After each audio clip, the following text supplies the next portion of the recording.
বসতি বসতি বলি পরম আদরে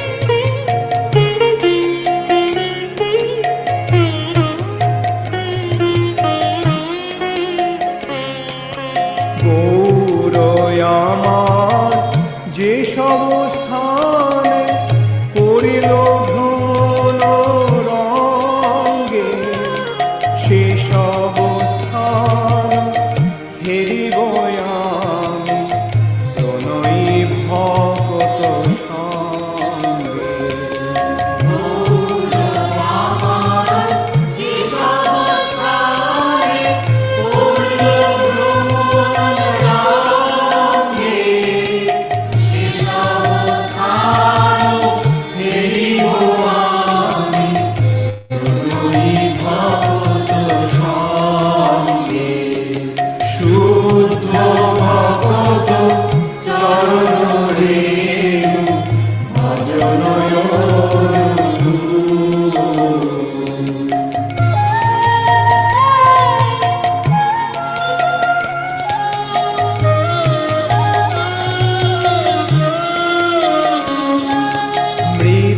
মৃদঙ্গবাদ্য শুনিতে মোর অবসর সদা যাচে, গৌর বিগীত কীর্তন শুনি আনন্দে হৃদয় নাচে। মৃদঙ্গবাদ্য শুনিতে মন অবসর সদা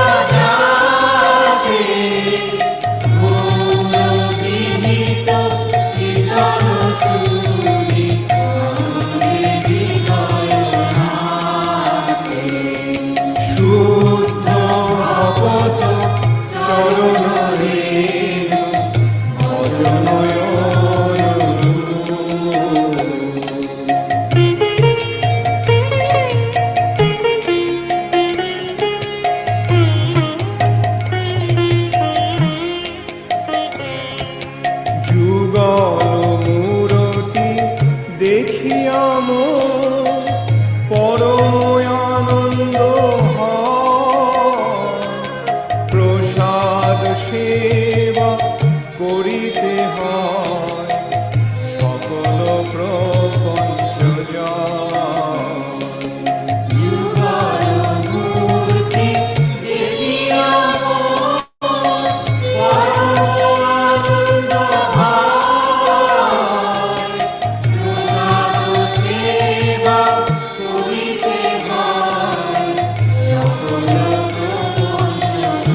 তুলসী দেখি জুড়ায় প্রাণ, মাধব তোষণী জানি, গৌর প্রিয় শাক সেবনে জীবন সার্থক মানি।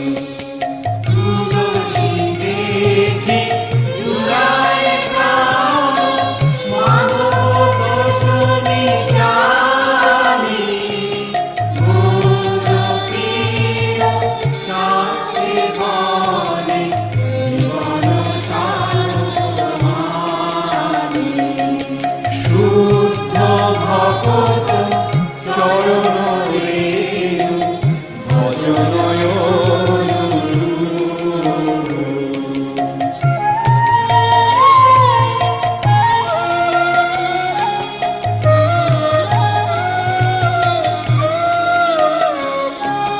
ভকতি বিনোদ কৃষ্ণ ভজনে অনুকূল পায় যাহা, প্রতি দিবসে পরম সুখে স্বীকার করে তাহা। ভকতি বিনোদ কৃষ্ণ ভজনে অনুকূল পায় যাহা, প্রতি দিবসে পরম সুখে স্বীকার করে তাহা। শুদ্ধ ভগত চরণ রেণু ভজনয়। শুদ্ধ ভগত চরণ রেণু ভজনয়। হরে কৃষ্ণ কৃষ্ণ কৃষ্ণ হরে হরে, হরে রাম রাম রাম হরে হরে। हरे कृष्ण। तो क्षमा चाहूंगा पहले तो कि आप लोग इतना समय तक वेट कराना पड़ा थोड़ा। हम लोग शरणागति इस जो ग्रंथ है इसके 7वें सत्र पे आज हम चर्चा करेंगे, और एक एक करके हम लोगों ने 5 शरणागति सिद्धांतों पर चर्चा कर लिया है। आज 6ठे सिद्धांत जो कि भक्ति के अनुकूल जो कार्य हमको स्वीकार करना, इसके बारे में आज हम चर्चा करेंगे। इसमें कुछ जो गीत हैं, इस सिद्धांत में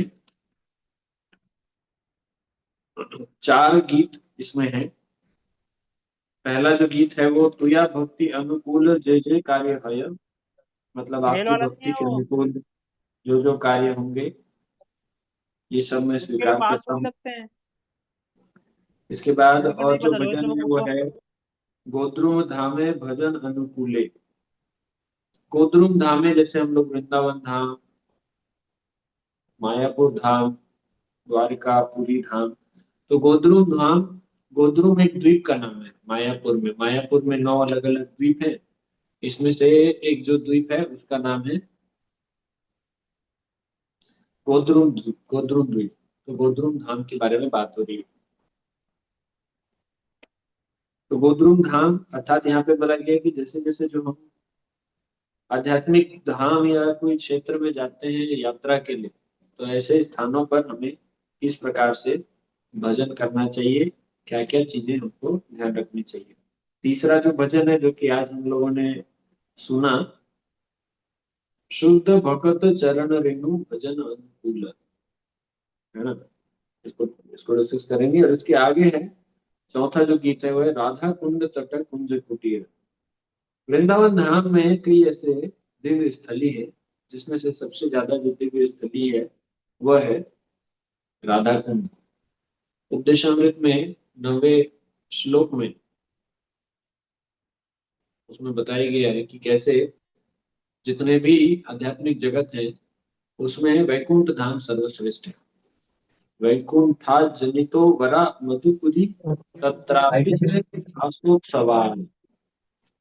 तो जितने भी जो वैकुंठ धाम है, भगवान के जितने जो लोक हैं, इन सब में से सबसे सर्वश्रेष्ठ है फिर मथुरा। और मथुरा में सबसे सर्वश्रेष्ठ जगह है भगवान का जो दिव्य कार्य क्षेत्र है, जो जगह है, वो वृंदावन। और वृंदावन में सबसे ज्यादा जो भगवान का क्लोज, सबसे ज्यादा प्रिय जो स्थान है, वह है गोवर्धन। और गोवर्धन, जो कि शास्त्रों के अनुसार एक मयूर के समान है, मतलब जैसे एक मोर होता है, तो मोर के रूप में गोवर्धन पर्वत है। गोवर्धन पर्वत की जो आकृति बताई गई है मोर के रूप में। तो मयूर की जो दो आंखें होती है बड़ी सुंदर होती है। वैसे तो पूरा मयूर बड़ा सुंदर होता है कृष्ण, लेकिन उसमें जो मयूर की जो आंखें होती है उनको सबसे ज्यादा सुंदर बोला गया। तो ये जो दो आंख है वो राधा कुंड और श्याम कुंड है। और इन दोनों में भी सर्वश्रेष्ठ है, जो भगवान को बहुत प्रिय है, वो है राधा कुंड। तो राधा कुंड तट कुंज कुटीर, हम राधा कुंड में अगर पहुंचते हैं तो हमें किस किस प्रकार के कैसे हमें भजन करना चाहिए, ये चीज उसमें हमको सीखने मिलता है। तो आज हम जो भजन चर्चा कर रहे हैं, शुद्ध भगत चरण रेणु भजन अनुकूल, ये भजन को आज हम चर्चा करेंगे। बहुत सुंदर भजन है। गीत याद कर सकते हैं, जो वैष्णव गीत हैं जितने भी, ये याद करने के लिए, क्योंकि ये हमारे जितने भी शास्त्र वैदिक ग्रंथ हैं, इनके मर्म रूप में हमको गीत के रूप में बताए गए हैं। और इन गीतों को जब हम सुनते हैं, इसके माध्यम से हम शास्त्र के मर्म को बहुत सरल रूप में, गीत के रूप में और याद करने के रूप में हम इन चीजों को समझ सकते हैं, जो कि आपको पढ़ने में कई वर्ष लग सकते हैं, समझने में और कई ज्यादा वर्ष लग सकते हैं। ऐसे वैदिक साहित्यों को छोटे छोटे गीत के रूप में हमारे सामने जो हमारे वैष्णव आचार्य हैं उन्होंने प्रस्तुत किया है। तो इसीलिए इनको याद करना हमें बहुत आवश्यक है। अगर हम याद करते हैं तो हमारे लिए इतने महत्वपूर्ण सिद्धांत बहुत सरलता पूर्वक हमें याद हो सकते हैं। और हम इनका प्रयोग कर, इन्हें लोगों को बताकर उन्हें बहुत आसानी से भक्ति से जोड़ सकते हैं। तो शुरू करते हैं मंगलाचरण से। ओम ज्ञानतिमिरन्धस्य ज्ञानाञ्जनशलाकया चक्षुरुन्मिलितं येन तस्मै श्रीगुरवे नमः। श्रीचैतन्यमनोभीष्टं स्थापितं येन भूतले स्वयं रूप कदा मह्यं ददाति स्वपदान्तिकम्। वन्देऽहं श्रीगुरो श्रीयुतापदकमलं श्रीगुरो वैष्णवांश्च श्रीरूपं साग्रजातं सगणरघुनाथान्वितं तं सजीवम् साद्वैतं सावधूतं परिजनसहितं कृष्णचैतन्यदेवम् श्रीराधा कृष्णपादां सहगणललिता श्रीविशाखान्वितांश्च। नमः ॐ विष्णुपादाय कृष्णप्रेष्ठाय भूतले श्रीमते भक्तिवेदान्त स्वामिनिति नामिने। नमस्ते सारस्वते देवे गौरवाणी प्रचारिणे निर्विशेष शून्यवादी पाश्चात्यदेशतारिणे। जय श्री कृष्ण चैतन्य प्रभु नित्यानंद श्री अद्वैत गदाधर श्रीवास आदि गौर भक्तवृंद। हरे कृष्णा कृष्णा कृष्णा हरे हरे, हरे राम राम राम हरे हरे। हरे कृष्णा कृष्णा कृष्णा हरे हरे, हरे राम राम राम हरे हरे। हरे कृष्णा कृष्णा कृष्णा हरे हरे, हरे राम राम राम हरे हरे। ये जो भजन है ना, शुद्ध भगत चरण रेणु भजन अनुकूल। तो जब हम भजन करते हैं तो भजन के अनुकूल जो भी क्रियाकलाप है उनको बड़े उत्साह पूर्वक हमें स्वीकार करना चाहिए। क्या क्या चीजें ऐसे होती है जो जिनको हमें उत्साह पूर्वक स्वीकार करना चाहिए? पहले तो उपदेशामृत के माध्यम से श्री रूप गोस्वामी जी जो हमें बताते हैं वही हम समझ रहे हैं। तो श्री रूप गोस्वामी जी अपने इस बहुत महत्वपूर्ण ग्रंथ, सारगर्भित ग्रंथ जो कि श्री उपदेशामृत है, इसके तीसरे श्लोक में कहते हैं, उत्साह निश्चया धैर्य तत्त कर्म प्रवर्तना, संग त्यागो सतो वृत्ते सद्भिर भक्ति प्रसिद्ध्यति। भक्ति बढ़ाने के लिए 6 प्रकार के जो क्रियाकलाप है, क्या क्या क्रियाकलाप है?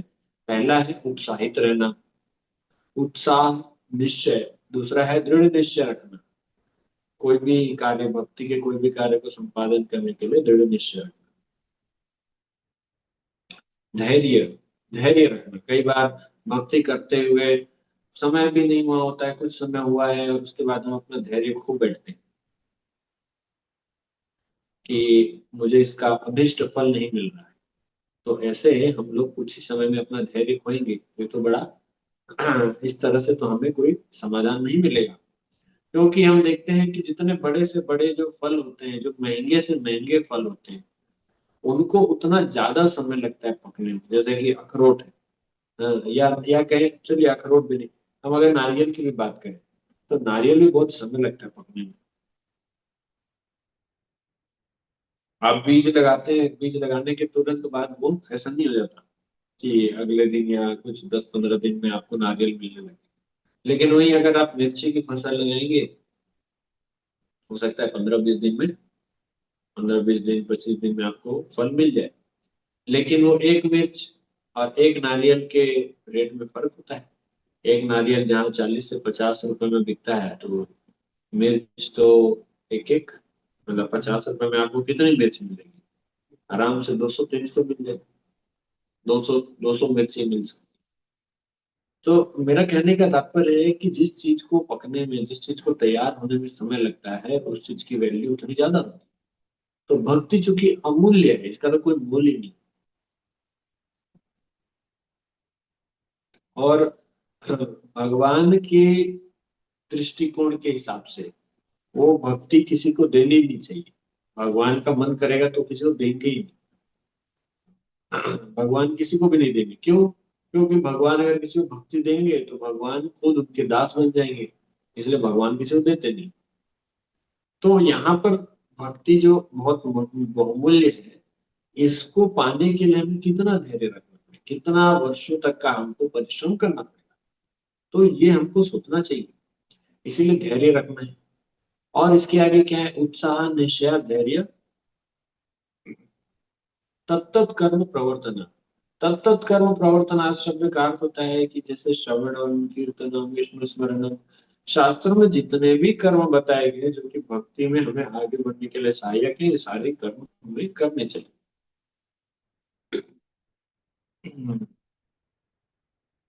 इसके आगे संग त्याग, बुरा संग को त्यागना। और शतुवृत्ते, शतुवृत्ते का अर्थ होता है जो हमारे पूर्ववर्ती वैष्णव आचार्य हैं, इनके पद चिन्हों पर चलना। ये किस प्रकार की जीवन शैली जी रहे थे, ये कैसे इन लोगों ने अपने जीवन में भक्ति के लिए बहुत ज्यादा लगनशील होकर, संघर्षरत रहकर, निष्ठावान रहकर, कैसे इन्होंने भक्ति को सबसे सर्वोपरि मानते हुए अपना जीवन यापन किया। तो ये हम लोगों को एक शिक्षा मिलती है इनके पद चिन्हों पर चलते हुए। तो ऐसे हमें वैष्णव आचार्यों के पद चिन्हों पर चलते हुए ये सारे कार्य करना है ताकि हमारी भक्ति आगे बढ़ सके। तो ये 6 प्रकार के क्रियाकलाप। अब यहाँ जो गीत है, इस गीत में भी भजन के अनुकूल होने के लिए क्या चीज हमें चाहिए? शुद्ध भक्त चरण रेणु भजन अनुकूल। एक शुद्ध भक्त का जो चरण है, चरण रेणु, रेणु शब्द का अर्थ क्या है? रेणु शब्द का अर्थ क्या होता है? ये है उनके जो चरण की धूली, चरण रज बोलते हैं ना, तो चरण की धूली। तो भक्तों के चरण की धूली भजन के लिए सबसे अनुकूल है। तो चरण की धूली क्या करें? अब एक काम करते हैं हम लोग, फिर किसी शुद्ध भक्त के जहां पर वो खड़ा होगा उसके नीचे के जमीन खोद के ले आते हैं और 20-25 किलो इकट्ठा कर लेते हैं हमारे घर में। रोज चरण की धूली लगाएंगे, रोज अपने सिर में लगाएंगे, तो इस तरह से हमारी भजन अनुकूल होगी। क्या ऐसी बात है? नहीं। चरण की धूली का अर्थ क्या होता है ये समझना चाहिए। कई बार लोग भक्तों के चरण धूलि लेने के लिए उनके पैर छूते हैं, चरण को छूते हैं, चरण छूने से आशीर्वाद मिलेगा। परंतु सिर्फ पैर छूने से आशीर्वाद नहीं मिलता। आप एक माता पिता के दृष्टिकोण से, एक गुरु की दृष्टिकोण से, एक स्वामी के दृष्टिकोण से समझिए कि क्या आपके सिर्फ पैर छूने से आशीर्वाद मिलेगा? नहीं। जब तक कि वह व्यक्ति आकर आपकी बात नहीं मानेगा, तब तक आपके पैर छूने से उसे क्या मिलेगा? अगर एक बालक जाता है, अपने माता पिता का चरण छूता है, आशीर्वाद लेता है, ठीक है, लेकिन माता पिता की एक भी बात नहीं मानता, तो फिर ऐसे बालक को क्या आशीर्वाद मिलेगा? नहीं मिलेगा। इसी प्रकार से मान लीजिए कोई गुरु है, वो अपने शिष्य से कह रहे हैं कि बेटा एक गिलास पानी लेकर आओ। शिष्य बोलता है जी गुरु जी अभी लेकर आइए, और वो कहीं नहीं जाएगा, वही खड़ा रहेगा। 5 मिनट बाद गुरु जी बोलेंगे कि मेरा गला सूख रहा है, मेरे लिए पानी ले आओ। तो शिष्य बोले हाँ अभी लेके आता हूँ, और शिष्य कहीं नहीं जाएगा, वही खड़ा रहेगा। फिर 5 मिनट बाद गुरु बोले अरे मैं बोल रहा हूँ मुझे गले में दर्द हो रहा है, मेरा गला सूख गया, मेरे लिए पानी लेके आओ। तो शिष्य बोलेगा हाँ जा रहा हूँ, मैं लेके आता हूँ। पर वो फिर भी नहीं जाएगा, और बीच बीच में प्रणाम करेगा, गुरु जी कृपा दीजिए, कृपा प्रदान कीजिए, आशीर्वाद दीजिए। तो क्या ऐसे शिष्य को गुरु का आशीर्वाद मिलेगा? नहीं। बल्कि दूसरे तरफ कोई ऐसा शिष्य हो जो गुरु के पास न रह पा रहा हो, परंतु उनकी हर बात मानता हो, चाहे वो कहीं पर भी रहो, कहीं पर भी रहे, कितनी भी दूर में रहे, लेकिन उनकी हर बात माने, तो ऐसे शिष्य को गुरु की वास्तविक कृपा मिलेगी। इसी का उदाहरण रूप में भी हम समझ सकते हैं कि कैसे श्रील प्रभुपाद जी के इतने सारे शिष्य हैं, सभी शिष्य श्रील प्रभुपाद जी के हमेशा साथ में नहीं रह पाए। कुछ तो ऐसे भी हुए जिनको प्रभुपाद जी ने लेटर से दीक्षा दिया। रशिया में जब अ, जब ये क्रांति नहीं फैली थी हरिनाम संकीर्तन की, उससे पहले वहां पर कम्युनिस्ट गवर्नमेंट थी। तो वो जो गवर्नमेंट थी सोवियत यूनियन उस समय पे, जब रशिया एक तरह से यूएसएसआर तब नहीं बना था, उस समय पर वहाँ केजीबी करके, ये जो एक तरह से जैसे सीआईए है आज के यूएस में, तो वैसे केजीबी होते थे, आज भी है। तो ये बहुत ज्यादा कष्ट देते थे भक्तों को। तो भक्त लोग उस समय पर खुले में बुक डिस्ट्रीब्यूशन नहीं कर सकते, हरिनाम नहीं कर सकते, जप नहीं कर सकते। वहां पर प्रभुपाद जी के कुछ ऐसे शिष्य थे जिनको प्रभुपाद जी ने चिट्ठी से भेजकर, लेटर भेजकर, उनको माला देकर, इस तरह से उनको दीक्षा दिया। जब ये भक्त लोग जेल में थे, जेल में रहकर ये संघर्ष कर रहे थे हरिनाम संकीर्तन फैलाने के लिए, उन भक्तों के अथक प्रयास से आज हम देखते हैं भारत के बाद दूसरा सबसे ज्यादा जो देश है जहां पर कृष्ण भक्ति का प्रचार हो रहा है, वो रशिया है।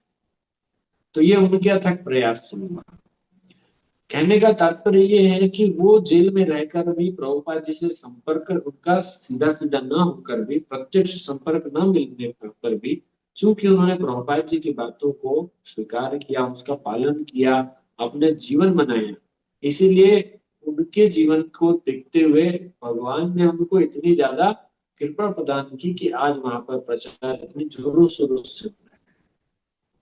तो भजन के लिए अनुकूल क्या है? शुद्ध भक्त के चरण की धूलि, अर्थात उनके इंस्ट्रक्शन, उनके उपदेश। तो चरण धूलि ही वास्तव में उपदेश को ही बोलते हैं।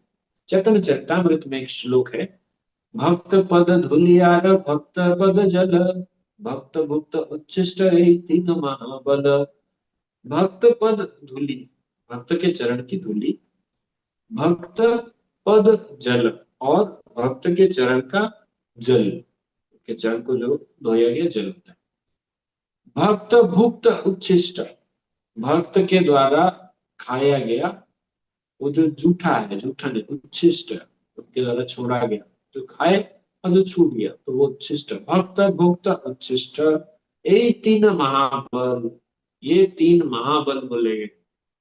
जैसे महाशक्ति होती, जब युद्ध के लिए जाते हैं, जब इंद्रजीत युद्ध करना चाह रहा था, लक्ष्मण जी से अंतिम युद्ध चल रहा था, तो वो जाता है माता के पास, वहां पर यज्ञ करने के लिए, और वो महाशक्ति का अनुसंधान करता है कि यज्ञ पूरा होने के बाद उसे कुछ महाशक्तियां मिलेगी, जैसे वो कभी नहीं हार सकता।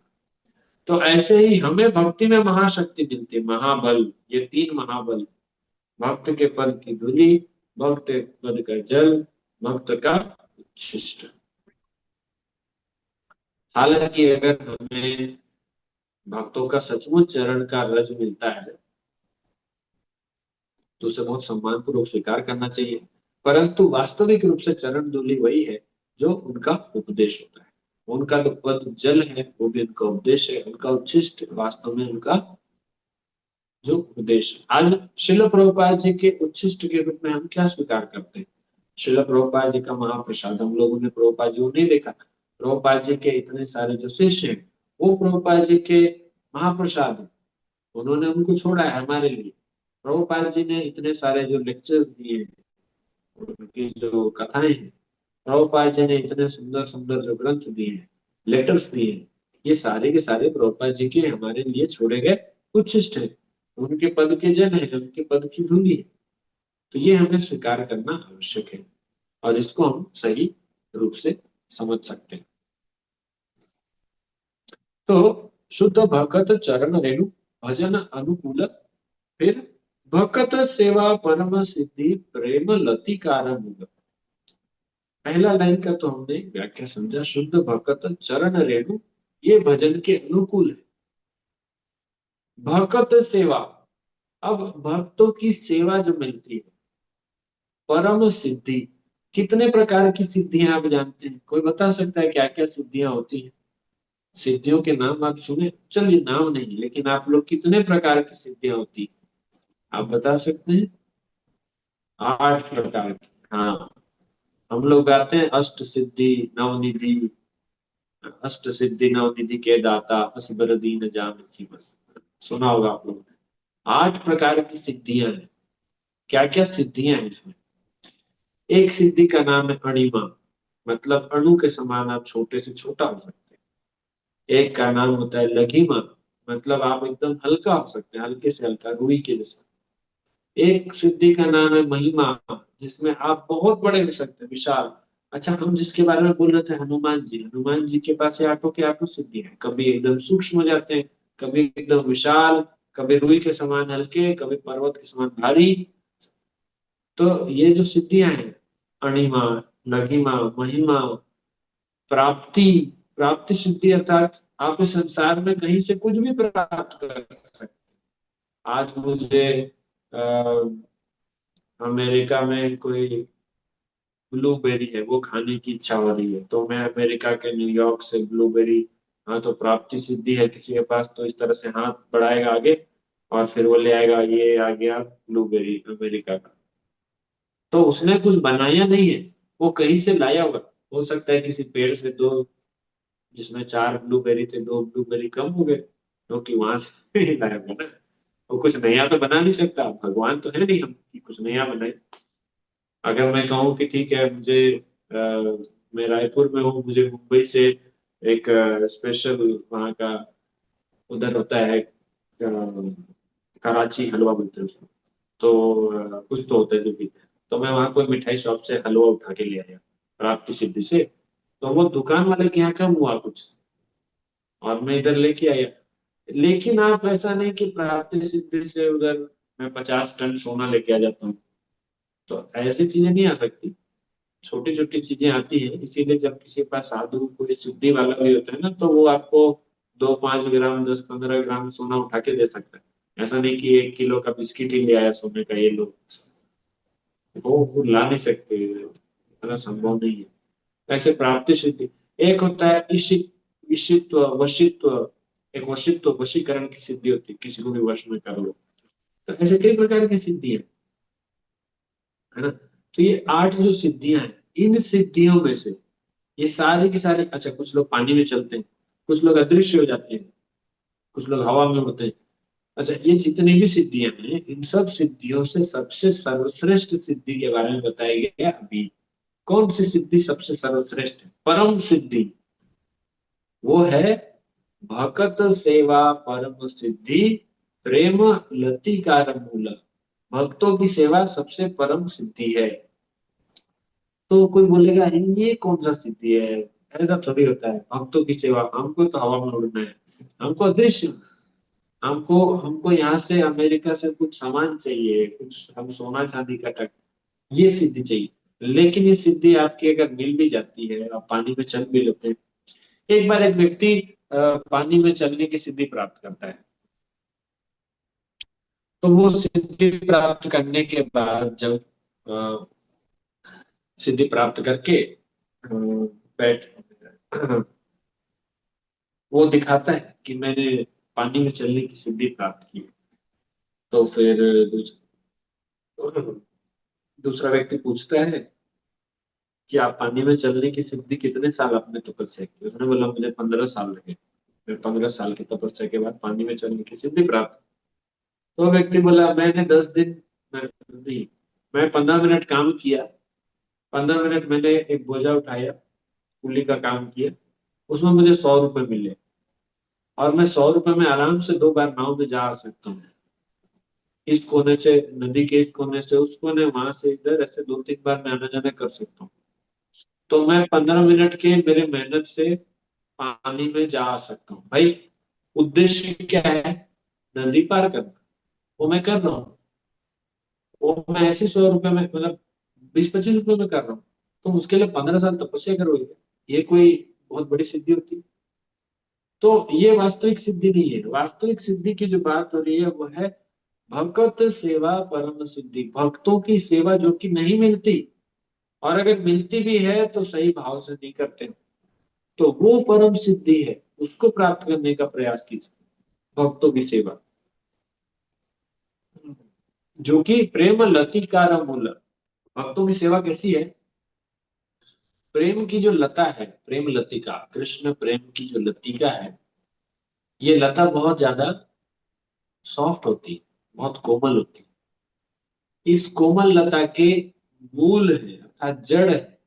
लता की जड़ कितनी कितनी मजबूत होती है? कोई लता आपने देखी होगी, उसकी जड़ कितनी कैसी होती है? जड़ भी बड़ी सॉफ्ट होती है। तो वो जड़ बहुत कोमल है, ऐसे ऐसे जड़ है ये, उस प्रेम लती का जो कि वैसे कोमल है, उसके जड़ क्या है?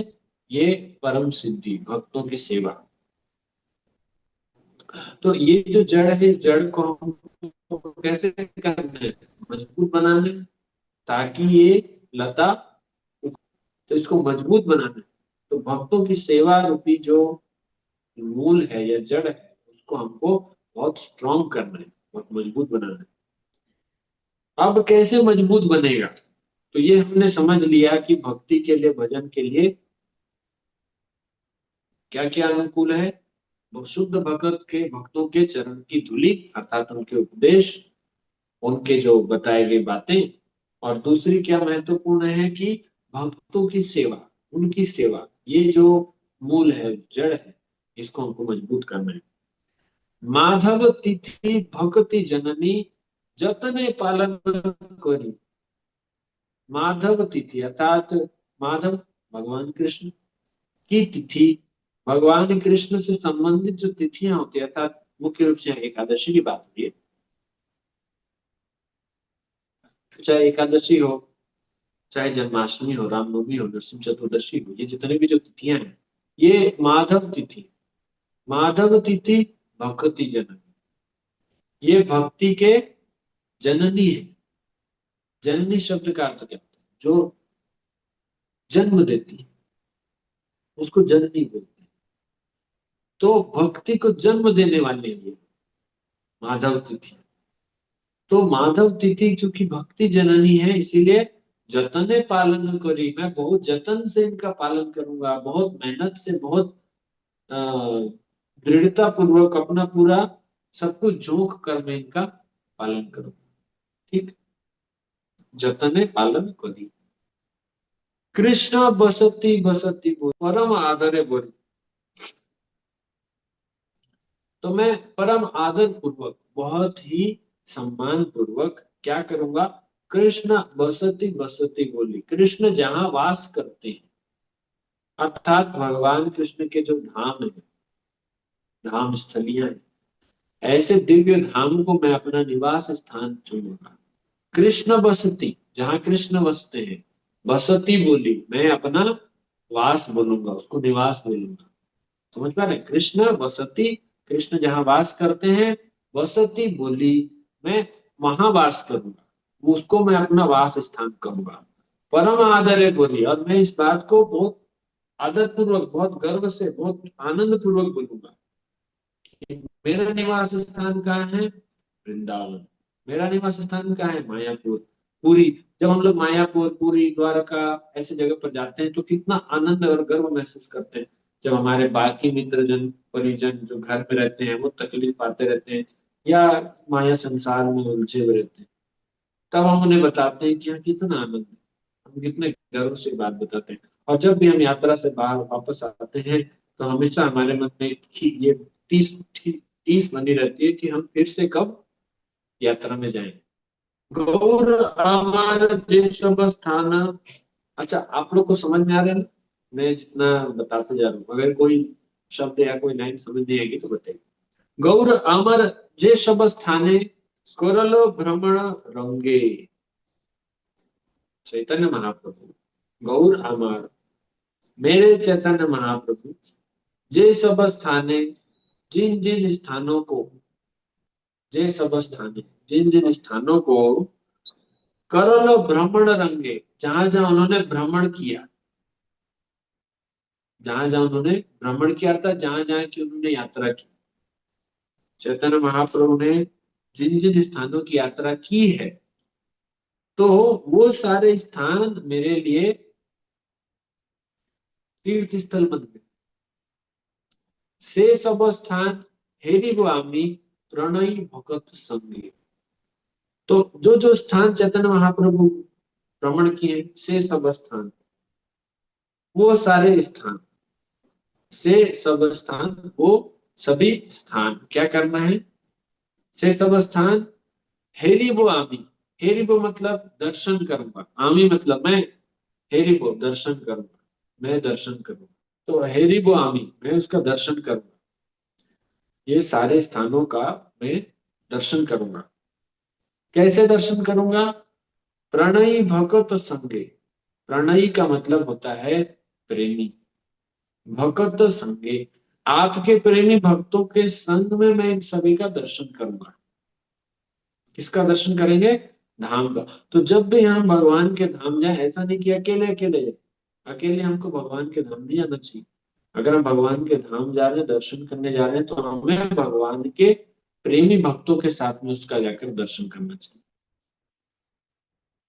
तब वो यात्रा हमारी सफल मानी जाएगी। नहीं तो उस यात्रा में हम अकेले अकेले यात्रा करके आएंगे, पर उस यात्रा का वास्तविक हमको जो लाभ मिलना है वो नहीं मिल पाएगा। क्यों? क्योंकि उसका वास्तविक लाभ मिलेगा जब हम भगवान के प्रेमी भक्तों के साथ में दर्शन करेंगे और उनके साथ में आदान प्रदान करेंगे। क्या आदान प्रदान करेंगे? भगवत गीता में भगवान 10वें अध्याय के 9वें श्लोक में कहते हैं, मच्चित्ता मदगत प्राणाम बोधयंत परस्परम कथयंत माम नित्यम तुष्यन्ति च रमन्ति च। भगवान कहते हैं कि मेरे जो भक्त होते हैं, मच्चित्ता मदगत प्राणा, वो क्या करते हैं? उनका जो प्राण है, उनकी जो चित्त है, वो मुझ में वास करता है। तो मेरे जो भक्त हैं उनका पूरा पूरा चित्त, पूरा पूरा मन मुझ में लगा रहता है। मच्चित्ता मदगत प्राण बोधयंता परस्परम, सदैव आपस में चर्चा करते रहते हैं। किसके बारे में? मेरे बारे में। कथयंतश्च माम नित्यम, मेरे बारे में कथा करते रहते हैं। कथयंतश्च माम नित्यम तुष्यन्ति च रमन्ति च, और ऐसे कथाएं करते हुए वे तुष्ट होते हैं और इसमें आनंद प्राप्त करते हैं, संतुष्ट भी होते हैं, आनंद भी प्राप्त करते हैं।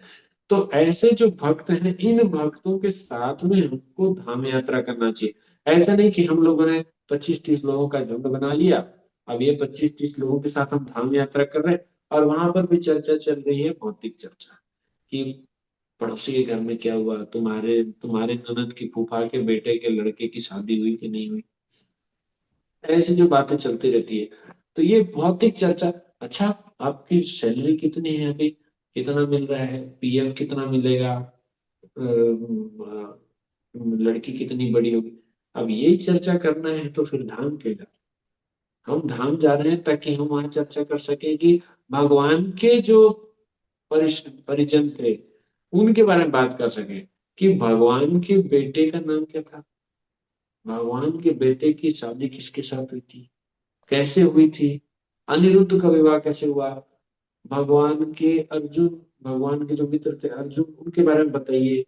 चैतन्य महाप्रभु अपने पार्षदों के साथ कैसा व्यवहार करते थे वो जानना है। वो जो पार्षद थे वो चैतन्य महाप्रभु की लीला में जो जिस तरह से रोल प्ले कर रहे थे वो कृष्ण लीला में क्या थे। ये जो प्रश्न है, ये प्रश्न हमें भगवान की भक्ति में जोड़ेंगे। और अगर यही प्रश्न हम अपने जीवन में कि नहीं ठीक है, तुम्हारी लड़की क्या कर रही है, तुम्हारी लड़की का पहले कितना कितना क्वालिफिकेशन है, क्या एग्जाम दिए, आपका जो सैलरी है वो कितना बढ़ रहा है, बच्चों की पढ़ाई ठीक ठाक चल रही है कि नहीं, हम ये बात करेंगे धाम में, तो धाम जाने का कोई उद्देश्य पूरा नहीं होता। इसीलिए हमको धाम किसके साथ जाना चाहिए, से सब स्थान हेरिवामी प्रणय भक्त संगे। और आगे क्या करना है, अच्छा तो ये तो हम कैसे धाम जाना चाहिए। अब कभी कीर्तन होता है, अब कीर्तन का वर्णन किया गया, मृदंग वाद्य सुनीते मन। ये ध्यान रखिए कि ये जो पूरा गीत है ये भक्ति के अनुकूल जो क्रियाकलाप है, भजन के क्रियाकलाप है, उसके बारे में चर्चा हो रही है। तो अब आगे कीर्तन की बात हो रही है, मृदंग वाद्य सुनीते मन अवसर सदा जाचे। मृदंग, मृदंग बजाते हैं, मृदंग वाद्य, वाद्य एक वाद्य यंत्र, सुनीते मना, सुनकर मेरा जो मन है वो कैसा किस अवस्था में है, मृदंग वाद्य सुनीते मन अवसर सदा जाचे। सदा मतलब सदैव, जाचे मतलब ढूंढता है, सदैव ऐसे अवसर ढूंढता है। कौन से अवसर ढूंढता है, कि कहाँ कीर्तन हो रहा है, कहाँ मृदंग बज रहा है, कहाँ करताल बज रहा है। मेरा मन सदैव ऐसी चीजों में, सदैव ऐसी चीजों में मेरा मन जाता है और ऐसे अवसर ढूंढता रहता है। गौर विहित कीर्तन सुनी आनंदे हृदय नाचे। और चैतन्य महाप्रभु के संबंधित गौर विहित कीर्तन सुनी, इनके कीर्तनों को सुनकर उससे क्या होगा, आनंद हृदय नाचे, मेरा हृदय नाच रहा है। व्यक्ति नाचता है एक बार समझ में आता है, लेकिन व्यक्ति कब नाचता है, जब वो भीतर से पुलकित हो जाता है। एक तो नृत्य होता है जो हम लोग वाद्य यंत्र की ध्वनि से नृत्य करते हैं, जिसमें बहुत तेज कोलाहल भरे साउंड होते हैं, बहुत ज्यादा वहां रजोगुण और तमोगुण का माहौल होता है, तो व्यक्ति वहां पर ऊटपटांग नृत्य करता है जैसे कोई पागलों की भांति नाच रहा हो। परंतु वास्तविक रूप से दिव्य प्रेमानंद में कैसे नृत्य होता है, कि जब हम भगवान से जुड़ते हैं, जब भगवान की भक्ति करते हैं, तो भीतर हमारा जो हृदय है वो इस दिव्य प्रेमानंद के माध्यम से पुलकित हो जाता है, और शरीर उसमें कंपन करने लगता है, शरीर कांपता है।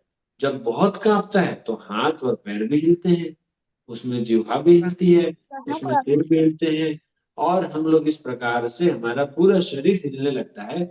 उसे लोग कहते हैं अरे देखो कितना सुंदर नृत्य कर रहा है। तो इस तरह से हमारा नृत्य होता है, आनंद हृदय नाचे, हृदय नाचने लगता है। इसके आगे है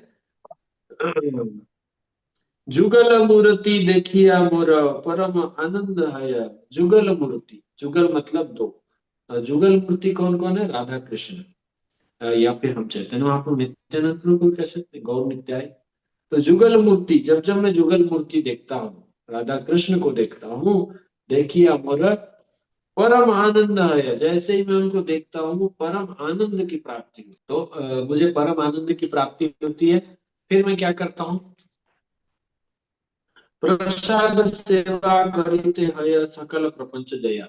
कैसे कैसे मैं मंदिर जब आता हूँ, हम जब मंदिर आते हैं तो मंदिर दर्शन करने के बाद भगवान का दर्शन हमको करते हुए क्या करना चाहिए, हमको परम आनंद की अनुभूति होनी चाहिए। लेकिन दुर्भाग्य ऐसा है कि जैसे हम मंदिर पहुंचते हैं, जुगल मूर्ति का दर्शन करते हैं, तो दर्शन हम पहले आंख से करें ना करें, पहले मोबाइल निकाल कर लोग फोटो खींचने लगते हैं, पहले मोबाइल से दर्शन करेंगे। या वहां पर वीडियो कॉलिंग दिखाते रहेंगे कि देखिए हम यहाँ, पहले खुद तो दर्शन कर लो। हम खुद दर्शन नहीं कर पाते, वहां पर हम फोटो खींचते रहते। तो ऐसे दर्शन से हमें वो लाभ नहीं मिलेगा, वो परम आनंद नहीं मिलेगा। हमको इस आंख को जो भगवान ने दिया, इस आंख को तृप्त करना है भगवान को देख देख कर, और भगवान को देख कर स्वयं को आनंद जो मिलता है उस आनंद के माध्यम से तृप्त करना है। वैसे तो हम भगवान को भोग नहीं सकते और ना हमें भोगना चाहिए। हमें भगवान के समक्ष जाना चाहिए ताकि भगवान हमें भोग सके, है ना। समझ में आ रही बात। जब हम भगवान के समक्ष पहुंचते हैं तो भगवान हमें भोगेंगे, हम भगवान को नहीं भोगेंगे। तो भगवान हमको देखकर संतुष्ट होंगे कि अच्छा ये भी आए हैं, ठीक है। और जब भगवान हमें देखकर तृप्त हो जाते हैं तो उनकी तृप्ति से यस्मिन तुष्टे जगत तुष्टम, हम तुष्ट हो जाएंगे। तो इस तरह से हम जब भगवान का दर्शन करते हैं तो हमें परम आनंद की प्राप्ति करनी चाहिए, परंतु हमें आनंद क्यों नहीं मिलता है? क्योंकि हम वहां पर अपने आनंद के लिए जाते हैं, स्वयं के आनंद के लिए जाते हैं, इसीलिए हमको आनंद नहीं मिलता। अगर हम भगवान के आनंद के लिए उनका दर्शन करेंगे तो भगवान संतुष्ट होंगे, यस्मिन तुष्टे जगत तुष्टम, और हम परम आनंद को प्राप्त करेंगे। और क्या होता है, मंदिर जाने पर हमको क्या मिलता है? प्रसाद मिलता है। हालांकि भगवान का दर्शन भी प्रसाद, प्रसाद का अर्थ ही है प्रभु का साक्षात दर्शन। प्रसाद, पर से प्रभु, सा से साक्षात, द से दर्शन, प्रभु के साक्षात दर्शन, प्रसाद, वही है।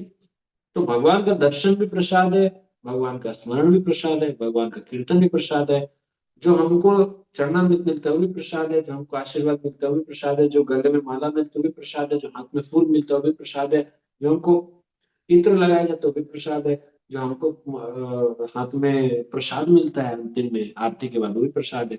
आरती के समय जो हम लोग आरती लेते हैं वो भी प्रसाद है। हर चीज मंदिर में जो भी शुरू से आके फर्स्ट से लेके लास्ट तक सारे स्टेप में हमको प्रसाद मिलता है। तो ये जो प्रसाद मिल रहा है हमें, इसके बारे में बताया गया प्रसाद सेवा।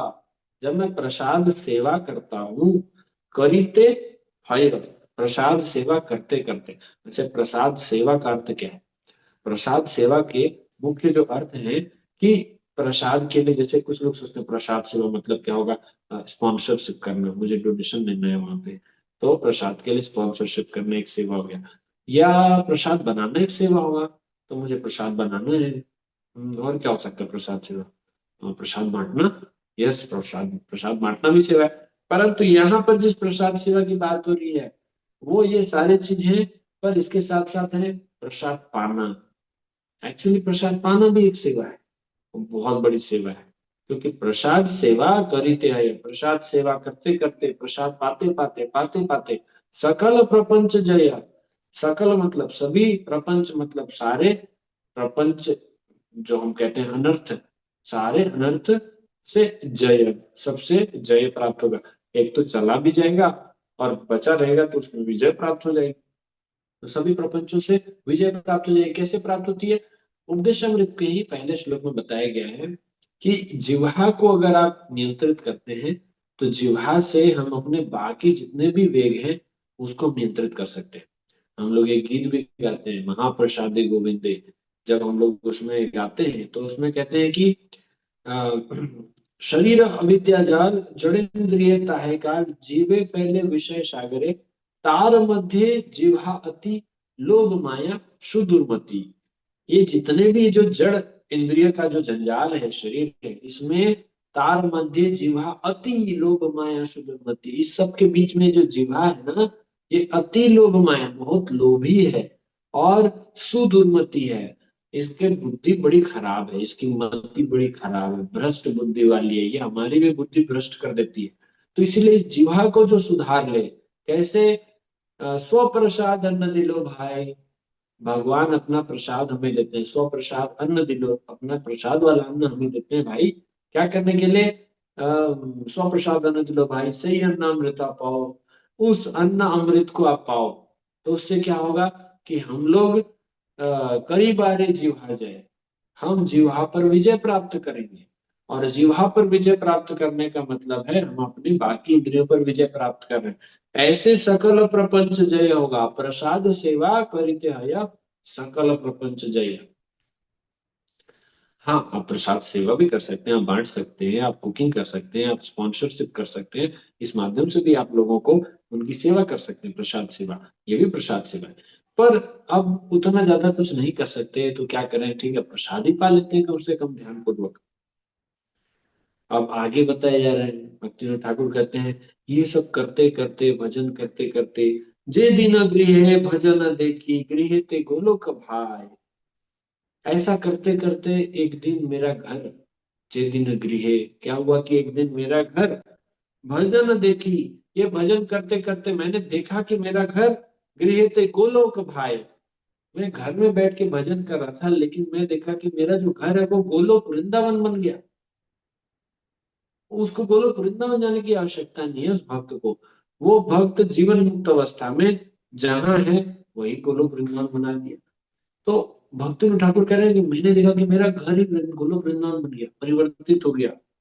चरण सिधु देखिया गंगा, और भगवान के चरण से जो गंगा निकली हुई है, चरण को धोते हुए, वो उस गंगा नदी को मैंने देखा वहां पर गोलोक वृंदावन में। जो गंगा है वो बह रही है यहाँ, उसको भक्त ने अपने घर में देखा, उस गंगा को बहते हुए। उस गंगा को बहते हुए देखकर सुख ना सीमा पाए, सुख की कोई सीमा नहीं बची अब।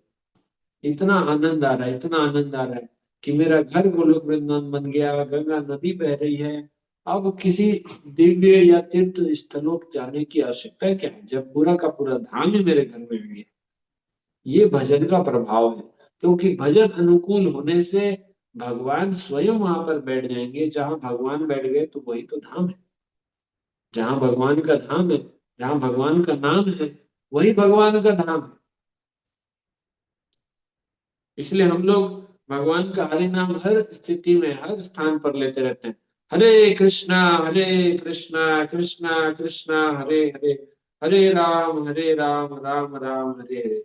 जिस प्रकार से ओम गंगे च यमुने चैव गोदावरी सरस्वती नर्मदे सिंधु कावेरी जलेस्मिन् सन्निधिं कुरु, इस मंत्र के माध्यम से हम हर जल को गंगा, हर जल को यमुना बना सकते हैं। इसी माध्यम से हम लोग भगवान के हरे कृष्ण महामंत्र से हर घर को गोलोक वृंदावन बना सकते हैं। तो क्या आप अपने घर को गोलोक वृंदावन, भगवान का धाम नहीं बना सकते? नहीं बनाना चाहते? बिल्कुल बनाइए। घर में आनंद से कीर्तन कीजिए और वो गोलोक वृंदावन बन जाएगा। तुलसी देखी जुड़ाए प्राण, माधव तोषणी जानी। ये जो संसार में मेरा प्राण जल रहा है संसार की दावाग्नि में, लेकिन जब मैं तुलसी का दर्शन करता हूँ, वृंदा देवी का दर्शन करता हूँ, तो ठंडक पड़ती है, जुड़ा है प्राण, एक प्राणों को राहत मिलती है। बस माता तुलसी के दर्शन करने से, क्योंकि वो तो शुद्ध भक्त हैं, अनन्य भक्त हैं भगवान की, उनका दर्शन मात्र ही हमें एक राहत प्रदान करता है। और माधव तोषणी जानी, क्योंकि वो माधव को बहुत प्रिय है, माधव को संतुष्ट करने वाली है, इसीलिए उनको देखकर मुझे भी बहुत आनंद मिलता है। गौर प्रिय शाक सेवने जीवन सार्थक मानी। और गौर प्रिय चैतन्य महाप्रभु को गौर बोला गया है, गौर प्रिय चैतन्य महाप्रभु का प्रिय शाक सेवन है। शाक मतलब होता है साग, जो हम लोग हरे पत्तेदार वाली जो सब्जियां होती हैं, जैसे पालक है, फिर लाल साग है, जैसे मेथी साग है, तो ये अलग अलग जो साग होते हैं। तो चैतन्य महाप्रभु का सबसे प्रिय जो भोजन है, व्यंजन है, वो है साग, हरे पत्तेदार साग। वर्णन आता है कि जब उनकी माता शची देवी भगवान को नवद्वीप में, जब चैतन्य महाप्रभु वहां थे, तो उनके लिए जब कुकिंग करती थी, तो एक वैष्णव गीत में बताया गया है कि 21 प्रकार की तो वो साग बनाया करती थी। 21 प्रकार के साग बनाती थी। बंगाल में आज भी कल्चर है कि आप वहां जाएंगे तो वहां इतना ज्यादा आपको जो वैष्णव तरीका है भोजन का, इतने ज्यादा मेनू बनाते हैं, इतने ज्यादा सब्जी चावल पकोड़े आइटम इतने सारे बनते हैं कि आप थोड़ा थोड़ा चखते चखते भी आपका पेट भर जाएगा। एक जैसे उत्सव होते थे, हमारे गुरु महाराज जाते थे जब वहाँ बांग्लादेश जाते थे, तो वहां पे पब्लिक मतलब जैसे फीस्ट किया जा रहा है तो 70-75 आइटम बनाते थे। आप अनुमान कीजिए 70-75 आइटम क्या होते हैं। हम लोग नाम में बस चख चख के हमारा पेट भर जाएगा। लेकिन नहीं, भक्त लोग इतने प्रेम से खिलाते हैं वहां पर कि आप मना भी नहीं कर पाएंगे। तो इसमें शाख ही कई प्रकार के होते हैं। चैतन्य महाप्रभु को सबसे प्रिय है शाक। गौर प्रिय शाक सेवन है, चैतन्य महाप्रभु का प्रिय उस शाक का सेवन करने मात्र से जीवन सार्थक मानी, मैं अपने जीवन को सार्थक मानू कि भाई मेरे जीवन में अर्थ मिल गया। अभी तक निरर्थक जीवन चल रहा था, व्यर्थ जीवन चल रहा था, मैंने शाक खा लिया, चैतन्य महाप्रभु का प्रिय प्रसाद पा लिया, बस जीवन सार्थक हो गया। कितना आसान है भगवान की भक्ति में अपने आप को डुबाना, ये अनुकूल कार्य करना।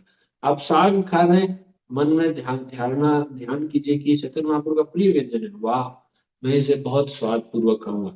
आप जब माखन मिश्री या कुछ आपको मिल लिया, आप देखिए, आप सोचिए कि भगवान कृष्ण को कितना प्रिय है, आप वो खा लीजिए।